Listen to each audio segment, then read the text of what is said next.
Nós abrimos no livro de Judas. Livro de Judas. Amém? Graças a Deus. É a palavra da salvação. Né? A palavra diz: desenvolvei a vossa salvação. Né? Não é porque você levantou a mão para Jesus, aceitou Jesus, eu já sou salvo, né? Mas ele fala que é para você desenvolver, né? É uma vida de disciplina, né? E de busca a Deus, né? Sem cessar, né? Sem novidade. Livro de Judas, verso 4, bem, graças a Deus.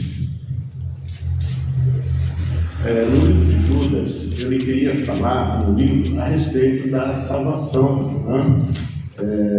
Da salvação. Ele fala assim no verso 3, é um capítulo só. Amados, quando empregava toda a diligência em escrever-vos acerca da nossa comum salvação, foi que me senti obrigado a corresponder-me convosco, exortando a batalhardes diligentemente pela fé, que uma vez por todas foi entregue aos santos. Ele queria falar da salvação, né? E recomenda aqui a igreja para batalhar, diligentemente, quer dizer, com disciplina, com afinco, com responsabilidade. Só que ele deparou com uma situação de gente que não queria nada, né? De falsos mestres, de falsos líderes, que o interesse deles era interesse a si mesmo. Né? Então ele diz aqui no verso 4, pois certos indivíduos se introduzem com dissimulação, os quais desde muito foram antecipadamente pronunciados para esta condenação, homens ímpios que transformam em libertinagem a graça de nosso Deus e negam o nosso único soberano Senhor, Jesus Cristo. Ele fala que na igreja, certos indivíduos, né, se introduzem dissimuladamente. Né? O que é dissimuladamente? Parecendo que mas não é. Parecendo que tem um coração voltado para Deus, né, que foi tocado pelo amor de Deus, que passou também a amar a obra de Deus, que passou a exercer o amor de Deus, a compaixão, né, que se compromete com a obra de Deus, mas eles parecem, né, que estão ligados no mesmo espírito, mas, né, diz aqui que são homens ímpios, né, que transformam em libertinagem a graça de nosso Deus, né? Libertinagem, né? Vai fazer as coisas de qualquer jeito, não considerando o peso, a responsabilidade, não considerando a palavra de Deus, né? Como palavra de Deus, que é como uma espada de dois gumes, né? Que é capaz de cortar e penetrar até o mais profundo, né? Separando juntas e medulas, que é a palavra de Deus, ela é comparada a uma espada que corta, né? Então ela vai produzir uma transformação em nós, mas muitos têm um coração endurecido e até se introduzem nas igrejas parecendo que está no mesmo espírito, e consideram isso como coisa de somenos, as coisas de Deus como coisa de somenos, né? Não tem o senso de adoração, né? De reverência às coisas do alto, às coisas de Deus. Acho que tudo é de qualquer jeito, né? Não tem, Deus fala e as pessoas não consideram. Então ele fala que transforma em libertinagem a graça do nosso Deus. Por isso até que fala que na Santa Ceia, nós temos Santa Ceia, que fala que é para participar discernindo o corpo de Cristo, né? E aqueles que comem e bebem indignamente traz juízo para si, né? Então não consideram a graça de Deus, não consideram o amor de Deus, não consideram a obra de Deus e passam a viver dissolutamente, seguindo as suas próprias paixões e com isso acabam se dando mal. Mas esses tipos de pessoas, eles se introduzem nas igrejas, né? Numa casa não há somente vasos de honra, mas também vasos de desonra. Não há somente vasos de ouro, mas também vasos de vergonha, né? Então, isso é comum, né? Isso aí fala do joio e do trigo. No meio do trigo foi semeado o joio, quer dizer, o joio é uma praga que não produz semente útil, né? E que falou para mas plantando trigo, por que nasceu o joio? Aí a parábola fala que foi o inimigo que semeou o joio no meio.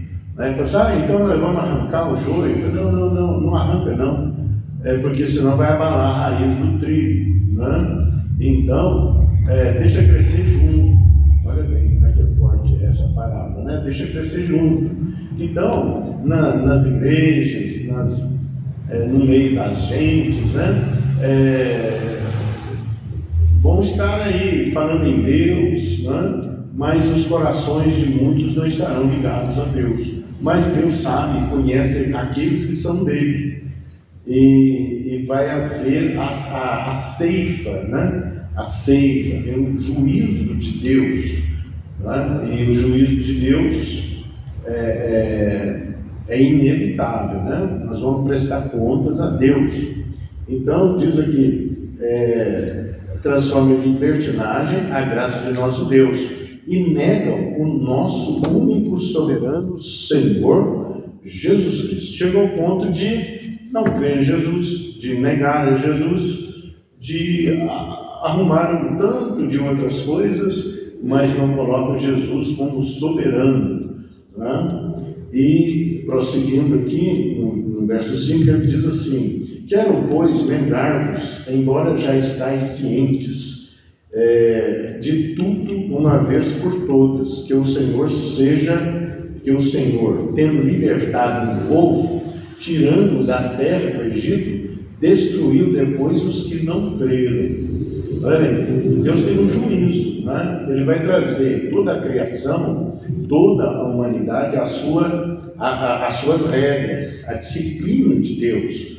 Deus criou tudo não para ser um caos, não para ser de qualquer jeito, não para ser tudo em libertinagem, mas para ter decência, né? Decência e honra. Porque Deus é santo, Ele é soberano. Então Ele vai trazer toda a criação à sua obediência. E aqui Ele está lembrando nós do que aconteceu com o povo que saiu do Egito. 3 milhões de pessoas saíram do Egito. Quer dizer, Deus tirou eles da escravidão. Para nós hoje, isso é figura e sombra do que Jesus fez. Tirou da casa da servidão. Antes, as pessoas eram escravos das suas próprias paixões, eram escravos de Satanás, né? Viviam na escravidão, mas Jesus vem e traz um novo nascimento. Ele liberta as pessoas. Então, mais 3 milhões de pessoas saíram, né? Hoje também muitos saem da escravidão espiritual e correspondente também material. Mas que não creem, aos que não creram, o que aconteceu com eles? Foram destruídos. É por isso que eles vagaram no deserto 40 anos, né? Eles foram direcionados à terra prometida, mas chega na terra prometida, foram os espias, mas ao voltarem deram mau testemunho, não creram na palavra de Deus, não creram no que Deus falou que ia dar aquela terra onde mana leite e mel para eles, né? Então eles não creram. Aí eles voltaram, Deus mandou eles de volta para o deserto. Eles andaram pelo deserto, caminharam, mudando de lugar para lugar, até que todos aqueles que tinham 20 anos para cima morreram. Então eles foram destruídos porque não creram e não usufruíram das benesses de Deus, da bondade de Deus, porque duvidaram, porque não creram. Olha bem, ficaram a vida inteira perambulando no deserto e por fim ainda morreram no deserto. Agora, aos que creem, Deus tem algo de bom, não é? Eles vão usufruir de uma terra onde mana leite e mel. Essa terra para nós é a nossa comunhão com Deus, a nossa comunhão com Jesus Cristo, com o Espírito Santo, e que nós vamos caminhando de experiência em experiência, mas nós vamos obtendo vitória sobre vitória, em que pesa as dificuldades sobre as nossas vidas. E há anjos, os quais não guardaram o seu estado original, mas abandonaram o seu próprio domicílio. Ele tem guardado sobre trevas em algemas para o juízo do grande dia. Então não foi só com os homens, foi também com anjos caídos, que Satanás convenceu eles de se rebelar contra Deus. Aí Deus os mantém, os guarda. Eles não guardaram o estado natural, quer dizer, eles não se mantiveram submissos a Deus. E Deus então, mas abandonaram o seu próprio domicílio, eles abandonaram a Deus, abandonaram a sua condição de servos de Deus. Ele tem guardado sobre trevas. Então, os demônios estão sobre trevas. E aqueles que servem demônios, que têm por libertinagem as coisas de Deus, a obra de Deus, que negam Jesus, que não consideram o peso das palavras, a severidade do juízo de Deus, estão em trevas, né? Trevas, na palavra de Deus, significa ignorância, não entendem, né? Por isso falam mal, por isso blasfemam, né? Falam do que não entendem. E como Sodoma e Gomorra e as cidades circunvizinhas, que havendo entregue à prostituição, como aqueles seguindo após outra carne, são postas para exemplo do fogo eterno, sofrendo punição. Então ele traz aqui a lembrança. Houve juízo sobre Sodoma e Gomorra, que passou a viver de qualquer forma. Nós estamos vivendo isso, né? Ainda hoje, né? Foram entregues, né? Prostituição na Bíblia é servir a outros deuses, né? Tem Deus, mas eles servem a outro Deus, reverenciam a outros deuses. Isso é chamado prostituição, prostituição espiritual. E a prostituição espiritual, ela traz a consequência da prostituição no mundo natural também. Há uma correspondência, né? São postas para exemplo do fogo eterno. Quer dizer, foi lançado o fogo e ainda hoje Deus vai trazer toda a sua criação também a este juízo dos que pereceram no deserto, juízo dos demônios que não guardaram o seu estado natural, juízo contra uma geração que não andaram com Deus, né? Preferiram viver a sua própria maneira, as suas próprias paixões, e Deus então manda fogo do céu, né? Por isso que a palavra de Deus fala de inferno em que? Onde o fogo não morre, não apaga, e o verme não morre. Quer dizer, ele está preparando aqui e falando assim: olha, não brinque com as coisas de Deus, não faça que somente. Você recebeu a palavra de Deus, guarda a palavra. Guarda a palavra e entre na disciplina de Deus. Nós precisamos, nós somos disciplinados por Deus. Todos aqueles que vêm para Deus, eles são disciplinados. Eles não vão viver mais de qualquer maneira. Eles vão se afastar dos rudimentos do mundo, né? O mundo aí sem Deus, né? Qualquer coisa serve. E eles andam o quê? A busca dos próprios prazeres, né? Eles vão ser mais amigos de Deus, mais amigos dos prazeres do que amigos de Deus. E, estes da mesma sorte, quais sonhadores alucinados, não só contaminam a carne, porque rejeitam o governo e difamam autoridades superiores. Então, na igreja também, nas coisas de Deus, ele constitui autoridades. Então, cuidado quando você difamar autoridades superiores. É tão forte isso, né? Que nós vemos aqui, o exemplo aqui, citando: contudo, o anjo Miguel, quando contendia com o diabo e disputava a respeito do corpo de Moisés, não se atreveu a proferir juízo difamatório contra ele. Pelo contrário, disse: o Senhor te repreende. Olha, aqui tem o arcanjo Miguel, é uma hierarquia de anjos, né? Os anjos têm hierarquia: querubim, serafim, arcanjos e anjos. Então, teve esse fato de que Moisés morre, né? E Satanás queria pegar o corpo de Moisés e levar para o povo para fazer idolatria com ele, né? Então, veio o arcanjo Miguel para impedir isso. E o arcanjo Miguel é de uma hierarquia menor do que do querubim, porque Satanás é um querubim, né? Ele é a mais alta hierarquia dos anjos. Então, sendo aí Miguel de hierarquia inferior, Miguel não deu então ordem para Satanás. O que ele disse? Ele trouxe, então, ele teve que se servir da autoridade de Deus. Por isso que ele fala: o Senhor te repreenda. Se ele tivesse hierarquia maior do que o do querubim, ele diria como: eu te repreendo em nome de Jesus, né? Porque ele tinha a hierarquia para fazer isso, ele tinha a patente para fazer isso, né? Mas como ele era de uma hierarquia menor, o que ele fez? Ele falou: o Senhor te repreenda. Então, as coisas de Deus são muito perfeitas, né?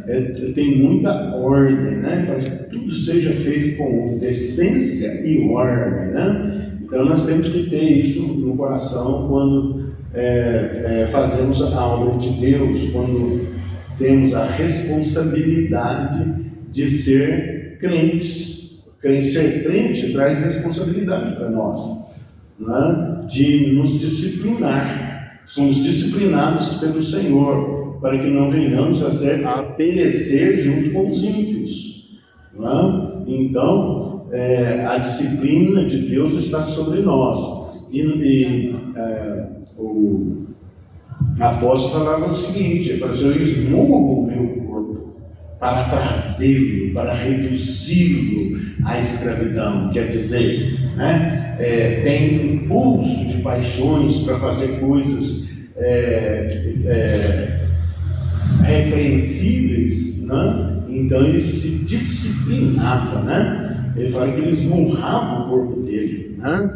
Para trazer a disciplina. Não é por aí, né? Eu me disciplino, porque ele sabe da disciplina do Senhor e sabe das consequências, né? De se rebelar contra Deus, de viver uma vida de transgressão.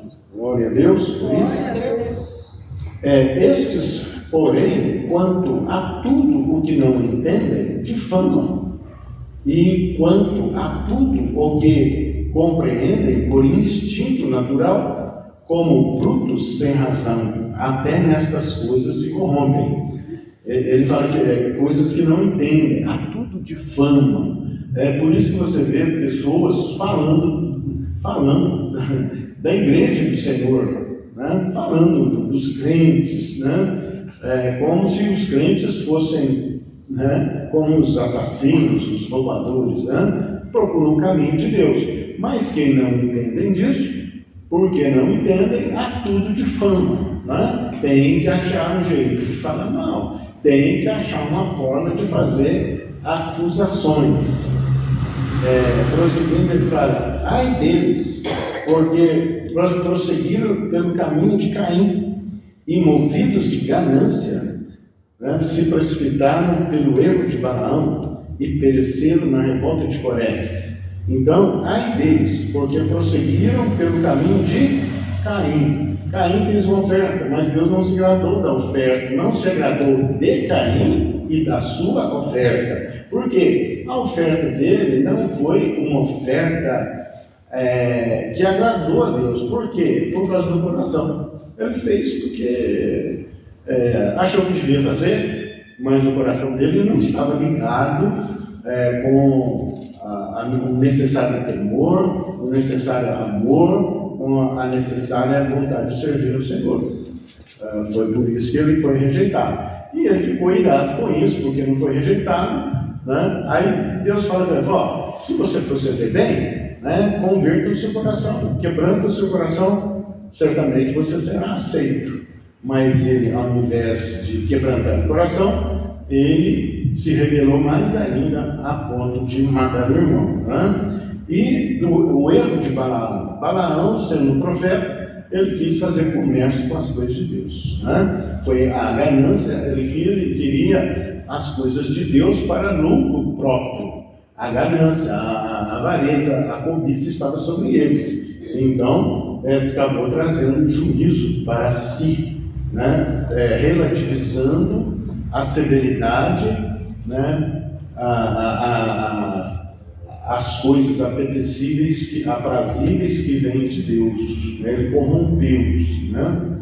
E pereceram na revolta de Coré. Coré se rebelou contra Moisés, né? É a mesma coisa do arcanjo Miguel, né? A autoridade está constituída sobre você, está errado, mas calma lá, não vá proceder como Coré, né? Que acaba trazendo juízo para si. Nós temos um outro exemplo muito sério a respeito. Moisés, ele que escreveu, né, através dele foi escrito o Pentateuco, o primeiro livro da Bíblia.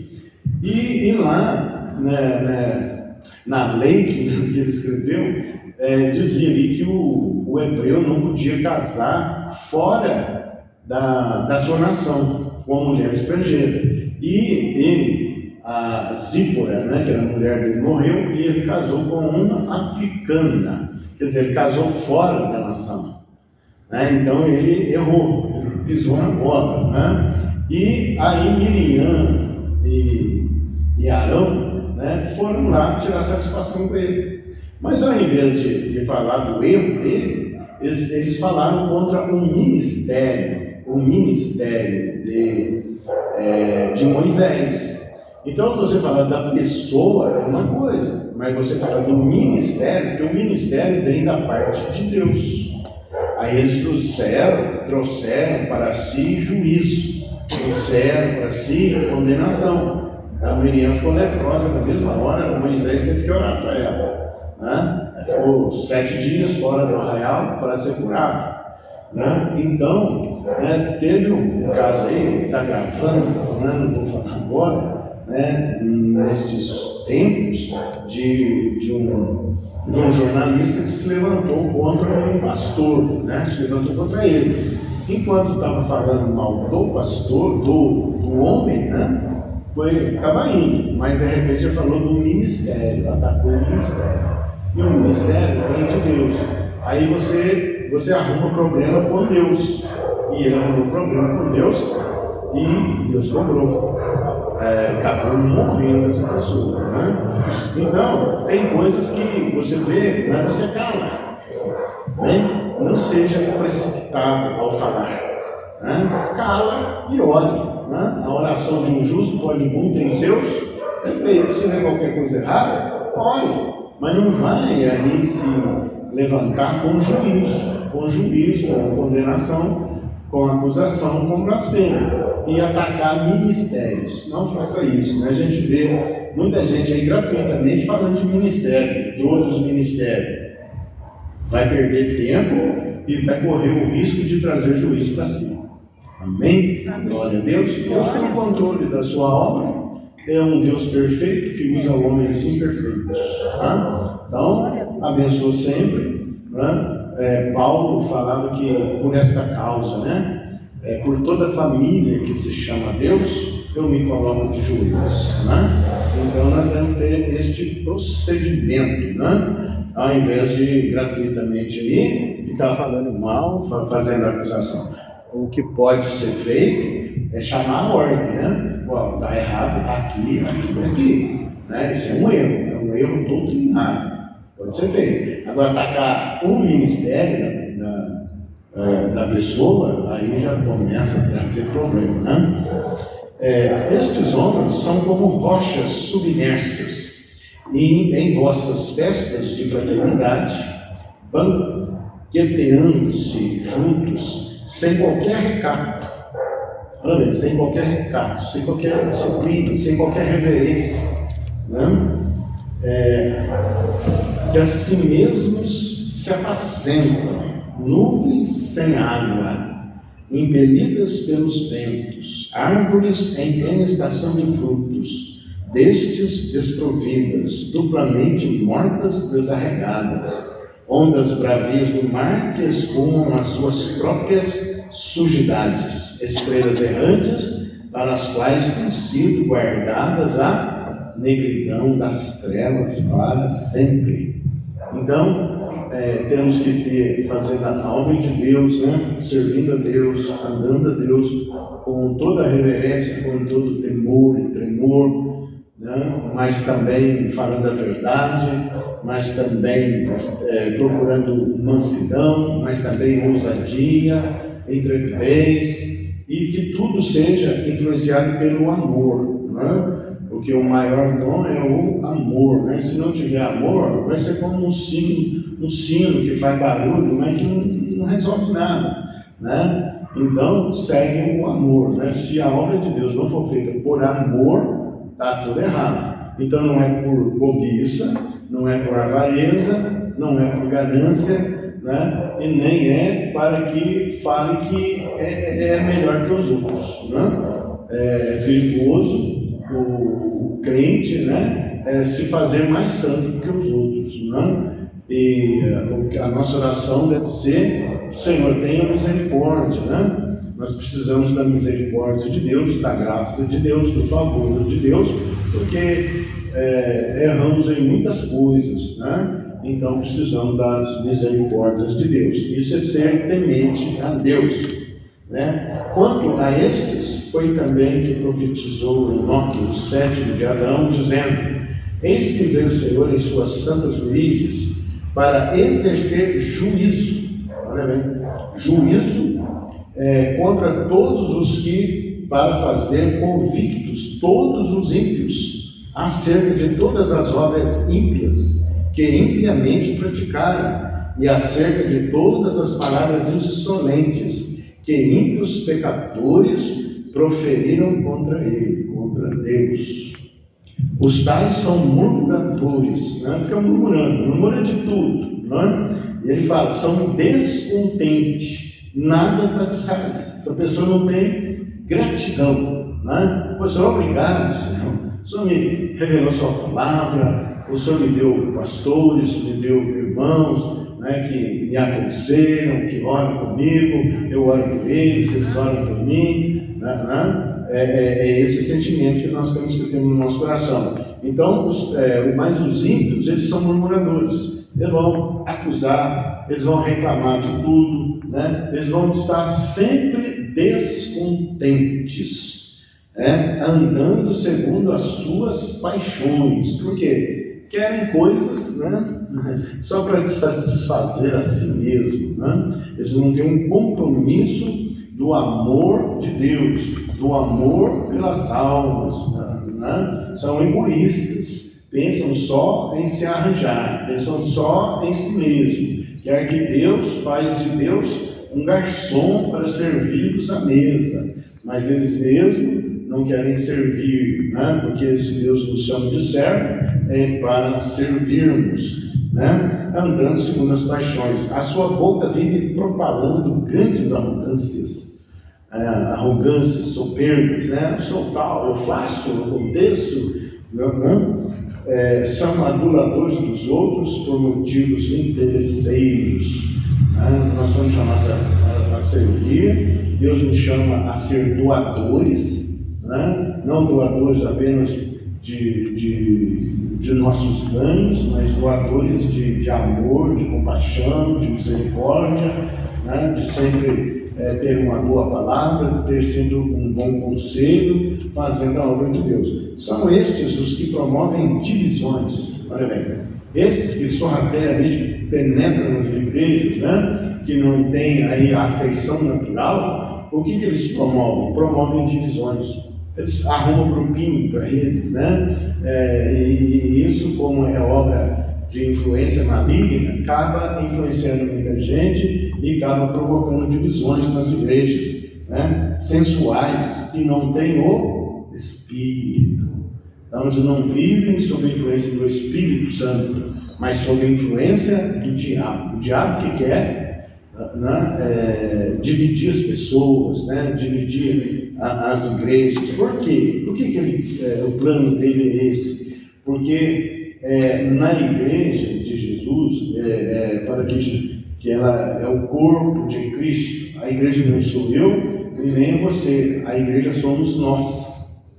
E a igreja, ela consegue ser ouvida diante de Deus quando ela ora em uníssono. Ela ataca como um corpo, não tem aí super-homem, tá? Eu já vi muita gente aí querendo ser super-homem. Eu sou tal, eu sou ungido, eu faço, eu aconteço e avanço as fileiras, tá? Você pensa bem numa guerra no mundo natural, o soldado que avançar a fileira, todas as armas do inimigo vão mirar nele e vão derrubar ele, né? A verdade é essa. Então a igreja, ela ataca sempre em corpo, né? Mas como recebemos revelações de Deus, poder de Deus, né? Uma unção da parte de Deus, somos tentados a achar que nós somos, né? Que nós somos os tais. Eu faço. Não faz. Larga disso, né? Nós dependemos uns dos outros em oração. Nós somos um corpo em Cristo Jesus. A igreja se defende e ataca coordenadamente como um conjunto. Como Pedro foi tirado da prisão? Por que o anjo foi lá e tirou? Porque havia oração unânime e incessante da igreja para isso, para livrar Pedro. Olha bem, então esse tipo de oração, esse tipo de comportamento da igreja provocou a ida de um anjo lá para tirar ele da prisão. Então, atentemos para esse princípio, ok? Bem, ele fala aqui também que nos últimos tempos, né, estamos vivendo, né, nós estamos nos últimos tempos, haverá escarnecedores andando segundo as suas ímpias paixões, quer dizer, tem interesses próprios, né, mais do que os interesses das coisas, de cuidar das coisas de Deus. São sensuais, que não têm o Espírito, não são guiados pelo Espírito Santo, mas são guiados pelo Espírito maligno, né? São sob influência de espírito maligno. Vós, porém, amados, edificando-vos na vossa fé santíssima, orando no Espírito Santo, guardai-vos no amor de Deus, esperando a misericórdia de nosso Senhor Jesus Cristo para a vida eterna. Compadecei-vos de alguns que estão na dúvida.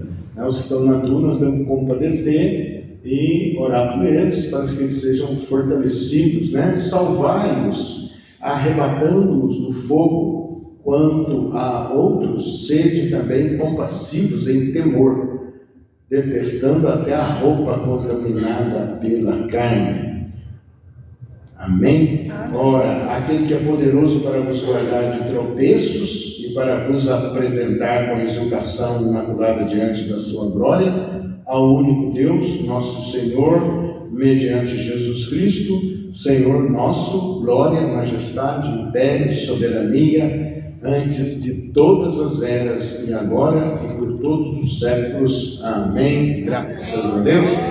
Esse é o livro de Judas, né? Falando da severidade do juízo de Deus, falando que nós estamos sob disciplina de Deus, que Deus é santo, que Deus não se deixa escarnecer, né? E que na igreja de Deus pode acontecer homens e mulheres que sorrateiramente penetram para atrapalhar a obra, né? Para fazer oposição à obra, mas que não têm um espírito. Eles não estão ligados em Deus, estão ligados nos seus próprios interesses. Líderes também, né? Eles estão ali, eles pregam até, mas eles mesmos nem são convertidos, falam até da doutrina. Você vai em muitos lugares aí, pessoas falam, né? A pessoa está na pior situação, se você vai falar de Deus para eles, eles vão dar aula de Bíblia para você, mas são árvores sem frutos. No tempo da estação de fruto, né? Estão desprovidos dos frutos. Pelos frutos se conhece a árvore, né? Glória a Deus. Então, né, e as coisas de Deus têm que ser feitas com decência e honra, com reverência, né? O meio evangélico, né, tem que tomar uma atitude de reverência, né? Saber que as coisas de Deus são santas. E inclusive quanto à palavra de Deus, a hora que você medita na palavra de Deus, você tem que considerar, ali é Deus falando com a humanidade, né? Então tem peso, não é de qualquer forma não. Amém? Graças a Deus. Senhor Deus, Pai Santo, em nome de Jesus, tenha o Espírito e haja com reverência as coisas de Deus, porque todas as obras serão chamadas a juízo. Não seja murmurador, em nome de Jesus, não venha difamar as coisas santas, não venha difamar as obras de Deus, tudo para a glória do nosso Deus. Seja você abençoado em nome de Jesus, seja quebrantado o seu coração para que entenda, para que compreenda, em nome de Jesus. Amém. Graças a Deus.